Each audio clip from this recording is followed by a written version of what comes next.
In episode 2, Aang needs to figure out what's next. He pulls out the book that he stole from Zuko, and he decides to flip through it, and he finds that there is an Avatar temple not too far away. It's a place called Kyoshi Island, and Avatar Kyoshi was a fierce warrior who had mastered something called the Avatar state. It's kind of a catatonic state where you're able to go into your body. It's what happens when Aang's markings start glowing blue. He's not himself anymore. He's in an Avatar state. Aang feels like if he goes there and he goes to a shrine, maybe there'll be some kind of clue that will help him control his powers better. So that's where Aang's headed. But for Sokka, he's planning on heading home. He wants to get back to the Wolf Cove. He wants to take care of his people. And Katara has to stop him and say, we can't do that. We can't abandon him now. She makes a really, really compelling case. She points out that before she met him, she could barely handle a thimble full of water. And after training with him for one day, her powers have gotten way, way more advanced. They need to see this thing through. If they really want to protect the Wolf Cove, they'll protect the Avatar first. They then hear Aang yell for Katara because there's something moving in Katara's bag. As Aang was packing his own bag to leave, he noticed that Katara's bag is moving. And the thing that was moving is a winged lemur. They used to be all over the island, but now not so much. There's only this one. Aang decides to name him Momo because he looks like a Momo. But when Momo burst out of Katara's bag, he revealed something. The bag was given to them by their grandmother, and there's a scroll in there explaining to Katara that she is a waterbender. That's who she's always been. That's who she always will be. And her grandmother wanted to tell her earlier, but the situation with the Fire Nation searching out benders, she couldn't risk telling her granddaughter her true identity. Obviously, Katara had some kind of idea about this. She knew she had powers, but now this is confirmation. And it also comes with a training guide on how to harness that power. That scroll in her hand has been passed down for generations, and now it's up to her. They then ask Aang if he's ready to leave, but he has to do one final thing. He has to say goodbye to his friends, most importantly, his mentor. They then hop on Appa, and they head off to Kyoshi Island. A short while later, the group arrives at Kyoshi Island. They find the shrine. They go to it, but they're apprehended by basically temple guards, people that are there to protect the shrine. They're villagers that bow at the altar of Avatar Kyoshi. Katara starts explaining to them that they're not there to harm them, that they're there with the Avatar, but of course they don't believe that. Suki, the one who seems to be running this group, says, yeah, we would have had a sign. And that's when they get one, because the temple starts glowing right down at Aang. Suki and her people bring Aang, Katara, and Sokka in front of Yukari. Yukari is Suki's mother, but she's also the elder. While Suki is the warrior, Yukari makes the rules.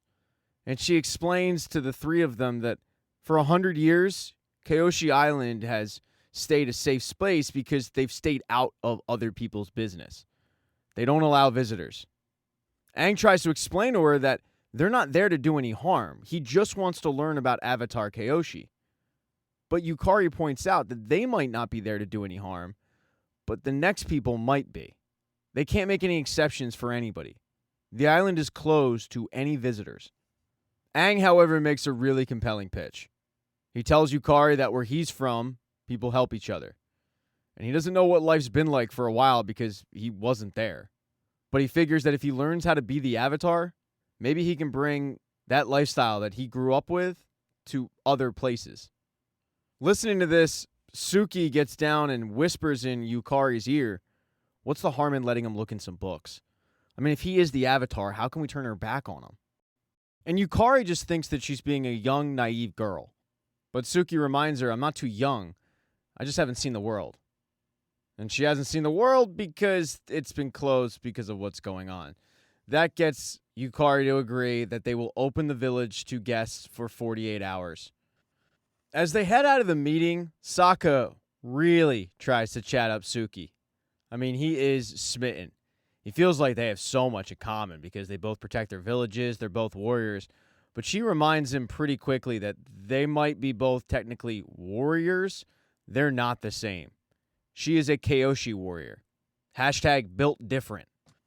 As those three get acclimated to the village, Zuko has not given up on finding the Avatar. In fact, he's hungrier than ever to find the Avatar. Iroh knows just the place to take his antsy nephew. And yes, Zuko is his nephew. He takes him to the closest port that houses the headquarters of the regional Fire Nation commander. If anything in the area has happened out of the ordinary, this guy would know about it. Now, Zuko thinks this is ridiculous because they can't just walk in and say, oh, hey, by the way, have you seen the Airbender? All of a sudden, everyone's searching for the Airbender and he won't get credit for it, which means he won't be able to take the throne. But Iroh says, dude, you need to figure out how to find what you need without giving up that information. There are ways of doing that. In a nutshell, Iroh tells him that he needs to develop some bedside manner and know how to schmooze a little bit. But when they go to talk to Commander Zhao, the guy in charge, Zuko shows off that bedside manner, or lack thereof. He's rude as hell, and it forces Iroh to step in and do some of that schmoozing. He apologizes for the lack of manners. He attributes it to the amount of time they spent at sea. And he tells Commander Zhao that they're in need of maps and surveillance reports because they're trying to track some shark squids. Zhao says no problem, just give me to the morning, but once the two leave, you find out that he's delaying until the morning to find out what their actual ulterior motive is. Because even though Iroh put on a really good act, the fact that the prince showed up and started demanding surveillance reports was a giant red flag for Commander Zhao. So he started asking around, and he found out that people on Zuko's ship said they found the Avatar. They checked some surveillance reports, and they find out that recently there was a sky bison near Kyoshi Island. So Commander Zhao heads to Kyoshi Island before Zuko can get the jump on him. As they head to Kyoshi Island, Katara has started a little bit more of her training, and Aang is very complimentary, but Katara reminds him, you should be training too. You have to master all the elements. But he suddenly kind of shuts down and says, yeah, maybe later, and tries to walk away. Katara stops him and tries to make him feel better, but he just explains, Gyatso was always the one that trained me. I've never really trained with anybody else.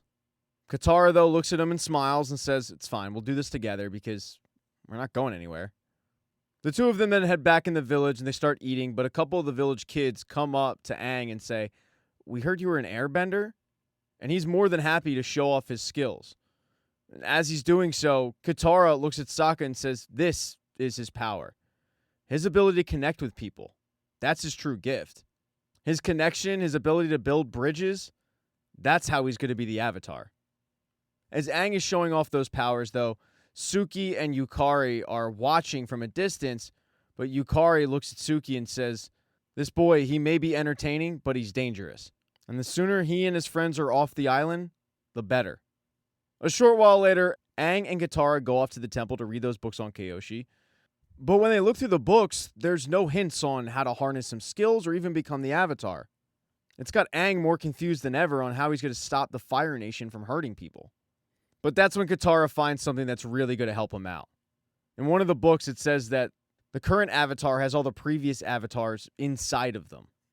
So if he wants to talk to Kyoshi, he just has to look inside. Aang steps outside. He starts to try to focus. He hears a bunch of different voices, and then he's finally able to reach that Avatar state where he is one-on-one with Kyoshi. As Aang is getting guidance up at the top of this temple, Sokka was walking by one of the huts when he noticed that Suki was training people, and it was really impressive. He couldn't help but watch. Suki decided to invite him in and give him a one-on-one lesson. Folks, the sexual tension between these two, bursting off the screen. They want each other. They got them teenage hormones flowing through their body. Suki's been looking at the same guys all her life. Now she's got this mysterious visitor. Claims he's a warrior. Doesn't really fit the description. Doesn't matter. She's into him. And as they start to have a one-on-one conversation, she reveals to him that she's actually envious of him. She's always wondered what the world outside of Kyoshi Island was like, and he's able to experience that. Little does she know, her mother is eavesdropping on the conversation.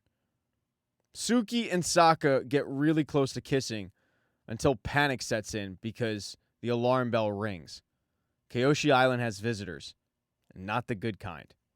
General Zhao and his group have arrived, and right behind them is Zuko and his group. When they showed up in the morning and realized that Zhao's ship was gone, they asked around and found out where he headed. They know that they're behind the 8 ball at this point. The likelihood is that Zhao will find the Avatar before they do. But Iroh is really smart, and from a distance he sees the temple, and he has a pretty good idea of where the Avatar actually will be. So maybe with a little luck, they can beat Zhao's group to actually getting to Aang. But all the while, because the alarm bell is ringing, Katara is trying to wake Aang up, and it's not working. The only good news is that Aang is at the top of this mountain. And at the bottom of it, Yukari, Suki, and the rest of Kyoshi Island's warriors are busy holding off Zhao and his men. And it is an absolute battle. As Zhao and his men are in a fight for their lives to get to the top of the hill, it distracts Suki, Kutari, the rest of them from noticing that Zuko, Iroh, and his people are easily walking to the top to see what's going on at the temple. And the only person that's at the temple that's able to protect Aang at this point is Katara, who barely knows how to use her powers, and she's terrified. The problem is Kyoshi isn't done talking to Aang. She shows him what will happen if he abandons the job of the Avatar again. That another race of benders will be wiped out, just like the air nomads were. She admits that his mere presence will make things worse at first, because both sides will fight harder because the Avatar has returned. But eventually it should get better. None of it's going to be easy, and if he avoids his duties any longer, saving the world, he won't be able to save this island from what's going on. And that's when Aang realizes his friends are in danger. Then, just in the nick of time, Kyoshi decides to show Aang the power of the Avatar. She returns. She's in Aang's body, but it's her. And she wipes the floor with all of the firebenders. The ones that do survive flee the island with their lives. And once it looks like the island is safe, she leaves his body and Aang returns. And when he sees the destruction that was caused, he feels horrible. He starts to apologize and Suki says, yeah, this is why you have to leave. For Sokka, he doesn't want to leave. He just doesn't want to leave Suki. And she says, look, they're after the Avatar, not us. And it's not like they don't have the utmost respect for Aang. After what he did, or the fact that Kyoshi came back through his body, they recognize him as the Avatar. And before he leaves, they bow and they show him respect. The three of them then hop on Appa, and they fly away. When they get up in the air, they ask Aang, what happened back there when you channeled the other Avatar? And he explains that Kyoshi told him the only time he can do that is when he's at an Avatar's temple. But the big important thing that she told him was they need to get to the Northern Water Tribe, because something terrible is going to happen there. So that's where they're headed next. As for Zuko and Commander Zhao, they reconvene on the ship and they start kind of pointing fingers as to who's to blame for what just went down. But as Zhao is walking away, Zuko begs him, do not tell anybody about the Avatar. And Zhao says, yeah, of course. I understand the sensitive nature, but if we work together, we'd be able to devote twice as many resources to the hunt. And Zuko's about to tell him to kick rocks, but Iroh steps in and says, that's an excellent suggestion, Commander. We'd be honored to have your partnership and your loyalty. But that loyalty gets tested pretty quickly, because the first thing that Zhao does is write to Lord Ozai that they've located the Avatar. Thank you so much for checking out this recap. Please consider subscribing to the channel and subscribing to my Patreon. Hit thumbs up if you liked it. Smash that thumbs down button if you thought it sucked. If you left a comment, I don't get back to you. I usually don't check the comments unless they're like a super comment. Also, if you don't see the next video up on the end screen, not to worry, it'll be up in a day or two.